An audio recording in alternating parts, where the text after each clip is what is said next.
Wasiat para leluhur yang bijak. Mari kita menengok lagi ke belakang, tepatnya pada masa leluhur kita yang bijaksana dan waskita, di mana mereka telah meninggalkan pesan dan nasihat yang sangat baik untuk siapapun, terlebih untuk yang hidup di akhir zaman ketujuh ini, karena akan sangat bermanfaat untuk bisa mempertahankan kesadaran diri dan perilaku kemanusiaan kita. Begitu pula sebaliknya, akan mendatangkan musibah bila mengabaikan atau justru melupakannya. Nah, untuk mempersingkat waktu, mari kita ikuti uraian sebagai berikut, yang mana itu berisi tentang pesan-pesan dari leluhur yang terdahulu. Pesan Nabi Salbi alaihi salam. Di tengah asyik memikirkan tentang indahnya alam semesta dan betapa agungnya Tuhan, dari arah kejauhan, Haidara, pemimpin pertama di negeri Istarin di masa awal periode zaman kelima atau Dwi Pantara, bisa melihat ada sosok yang mendekat. Tak lama kemudian orang tersebut sudah tepat di hadapannya dengan penampilan seorang pengembara. Setelah mengucapkan salam, sosok pria parubaya itu pun lalu bertanya, "Wahai anak muda, apakah engkau punya air minum? Bolehlah aku memintanya sedikit. Haus sekali rasanya tenggorokan ini." Mendengar pertanyaan itu, Haidara langsung berkata, "Ada, ini silahkan tuan minumannya." Dengan tersenyum, Haidara segera memberikan kantong air yang terbuat dari kulit hewan itu kepada sang pengembara.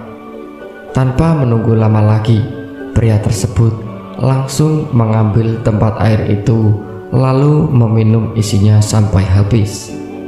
Melihat itu, Haidara hanya tersenyum tanpa berkata apa-apa. Ia tidak marah, bahkan tak pula merasa heran. Baginya sudah sewajarnya orang tersebut menghabiskan air yang ada. Jadi ia pun tak perlu marah ataupun ambil pusing. Dan jika masih dibutuhkan, Haidara pun siap untuk mengambilkan air yang baru. Dan benar, seperti bisa membaca isi hati orang lain, pria tersebut lalu meminta air lagi kepada Haidara. Kantong kulit yang ia pegang telah kosong. Mendapati permintaan itu, Haidara pun berkata, "Wahai tuan, aku tidak lagi memiliki air. Yang tuan minum itu adalah yang terakhir. Tetapi jika mau menunggu, aku akan mengambilkannya lagi untukmu. Tempatnya tidak jauh dari sini." "Baiklah, jika demikian, ambillah air itu. Aku menunggunya di sini," kata sang pengembara. Haidara pun pergi ke tempat di mana sumber air itu berada. Hanya saja ia terkejut karena saat ia tiba di sana, mata airnya sudah kering, padahal saat itu bukan musim kemarau. Ini aneh dan tidak seperti biasanya. Tak ada yang tersisa sedikit pun untuk diambil. Mendapati hal itu, Haidara mencoba kesana kemari untuk mencari sumber air yang lain. Dan setelah cukup jauh ia berjalan naik turun bukit, barulah ia bisa menemukannya. Di bawah jurang itu, ia lalu mendapati sumber air yang jernih dan meminum secukupnya untuk menghilangkan dahaga. Setelah itu, Haidara segera mengambil air yang ada untuk dibawakan kembali ke tempat si pengembara menunggu. Sesampainya di tempat semula, Haidara segera memberikan kantong yang berisi air itu kepada si pengembara. Dalam waktu singkat, air yang ada telah habis diminum olehnya, tak tersisa sedikit pun.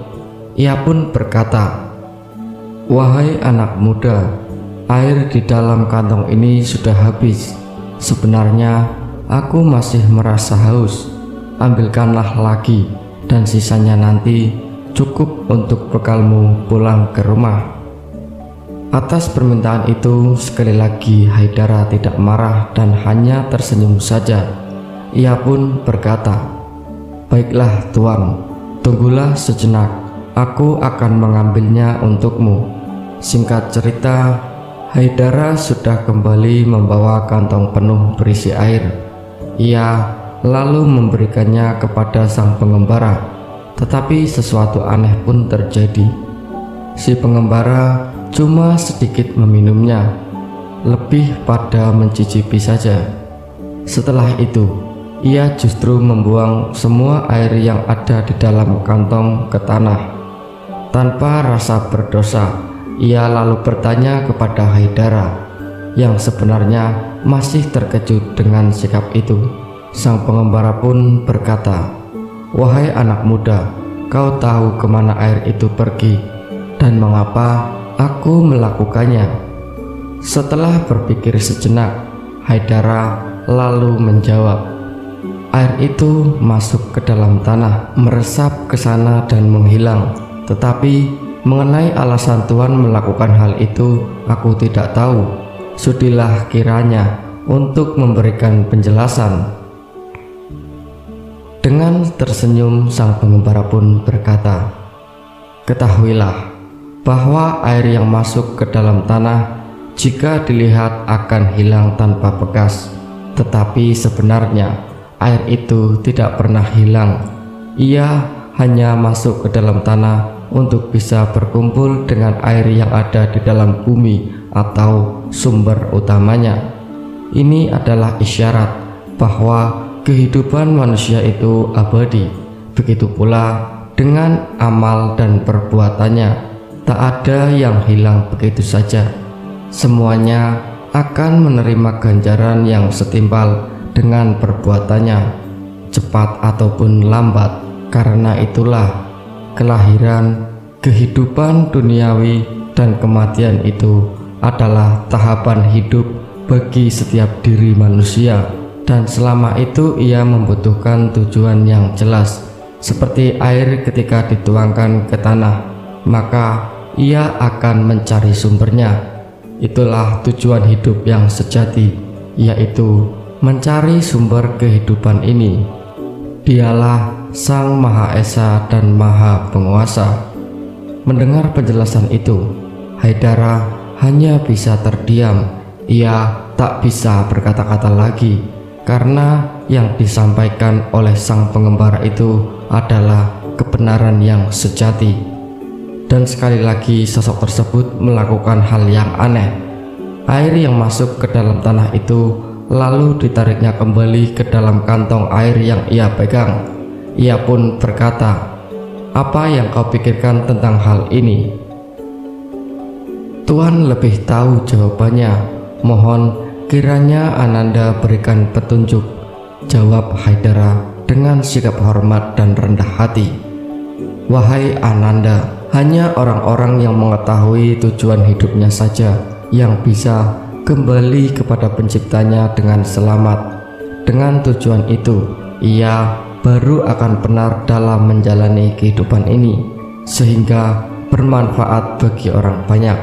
Seperti air yang jatuh ke tanah, ia lalu mencari sumbernya sampai ketemu, dan setelah berhasil menemukannya, barulah ia bisa memahami tentang hakikat dirinya sendiri dan bisa pula kembali ke asalnya, yaitu dia." Sambil mengangkat jari telunjuknya ke arah atas, sang pengembara terus memberikan penjelasan kepada Haidara. Begitulah kejadian unik yang dialami oleh sang pemuda. Dan setelah berkenalan lebih dekat, ternyata sosok pengembara itu adalah seorang utusan Tuhan yang bernama Nabi Salbi alaihi salam. Beliau sengaja menemui sang pemuda untuk memberikan petuah dan petunjuk hidup, dan atas wahyu dari Yang Maha Kuasa, maka sang pemuda harus mulai menampa dirinya lebih keras. Sang nabi sendiri yang akan membimbingnya, karena ada tugas yang penting yang harus Haidara lakukan nanti, dan ini menyangkut perdamaian dan keharmonisan dunia. Sebagai catatan untuk kalian semua, disinilah keistimewaan dari seorang nabi. Mereka tidak lagi peduli dengan kedudukan, bahkan tak pula diketahui kedudukannya. Segala sesuatunya mereka lakukan hanya semata-mata atas petunjuk dari Tuhannya saja. Tak ada hasrat keinginan dirinya sendiri. Karena itulah para malaikat dan dewa-dewa sangat menghormati mereka. Singkat cerita, setelah berlatih selama 5 tahun di bawah bimbingan seorang nabi, akhirnya tiba saatnya bagi Haidara untuk mengambil pusaka Mahayadra. Kelima elemen alam telah ia kuasai dengan sempurna, sehingga ia pun layak untuk memiliki pusaka yang istimewa itu. Ia telah memenuhi syarat, sebab ada banyak energi yang mengelilingi kita dan bisa dikuasai untuk dipergunakan. Hanya saja seseorang tidak akan bisa mengendalikan energi tersebut jika ia belum bisa membereskan gejolak dalam dirinya sendiri. Ia pun harus bisa terus menjaga keseimbangan dalam dirinya sebelum ingin mengendalikan setiap elemen, dan itu baru akan terwujud sampai seseorang tidak lagi menyangkal bagian-bagian dalam kehidupan ini, sehingga siapapun harus melepaskan ego, rasa dan perasaan dalam dirinya dengan segala ketenangan, dan hanya dengan kerendahan hatilah maka akan muncul penawarnya.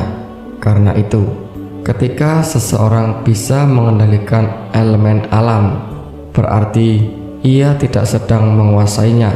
Ia hanya saja mengikuti sifatnya dan memanfaatkan kekuatannya.